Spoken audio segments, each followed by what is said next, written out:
terkait dengan PAW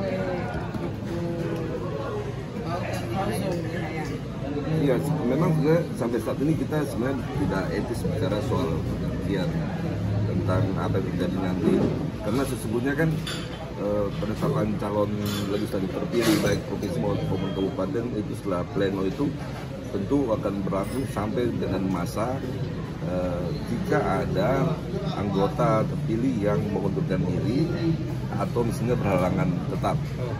Itu salah satu alasan. Kemudian soal pergantian, kalaupun terjadi maka sesuai peraturan perundangan dan undang-undang pemilu ada, itu juga ada. Nah, saya pikir realistis saja bahwa kita lihat garis besarnya ketika ada seseorang anggota legislatif yang berhalangan tetap maupun mengundurkan diri karena pencalonan menjadi calon kepala daerah, maka pergantian itu sesuai mekanisme aturan yang berlaku adalah nomor urut yang setelah itu menggantikan yang di atasnya. Nah, jadi itu sebenarnya sah-sah saja dan wajar-wajar saja. Kecuali kalau misalnya ada terjadi yang misalnya 2 kursi kemudian 1 kursinya mengundurkan diri, berarti kan yang nomor urut 3 ya, itu menggantikan. Kalau nomor urut 4, 5, atau 6 yang menggantikan, baru itu kita pertanyakan karena tidak sesuai dengan aturan perundangan yang berlaku.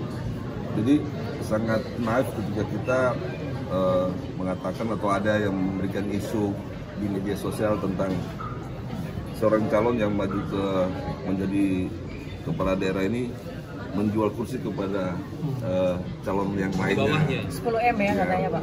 Oh, 5 miliar sebenarnya. Nah, makanya sesuatu yang sebenarnya sangat naif dan tidak etis kita jangan seperti itu.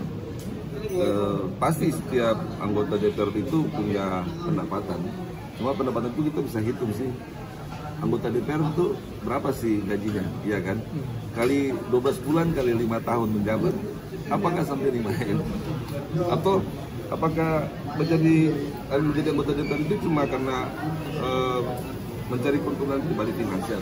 Saya kira kan tidak seperti itu. Tapi itu tidak realistis artinya isu itu, tidak realistis. Jual beli itu terjadi tidak Pak? Ini yang saya tadi bilang, bagaimana mau dibilang jual beli? Bagaimana terjadi jual beli ketika yang nanti misalnya menggantikan itu adalah nomor urut di bawahnya? Secara undang-undang itu mengharuskan, kecuali kalau misalnya yang menggantikan itu nomor urut kesekian, ya kan? Itu baru dipertanyakan. Gitu. Tapi kalau sesuai aturan terus apa yang mau kita curigai? Dan transaksinya luar biasa yang disampaikan sekitar 5 miliar lebih. Tapi ke Bapak sendiri memang tidak ada penyampaian terkait dengan pembiayaan budget itu. Saya ikut pileg kemarin itu ada biaya keluar untuk saksi-saksi itu ya ada sekitar mungkin sekitar 300 jutaan untuk biaya saksi-saksi di TPS. Dan itu memang wajar karena mereka punya operasional makan minum kan, jadi sesuatu yang tidak dilarang. Nah, terus apa dengan 300 juta lebih gitu kita dapat urutan ketiga? Ngapain saya mau kasih keluar lagi 5 miliar untuk mau ngambil itu? Ya, secara logisnya tidak masuk akal kan? Iya kan?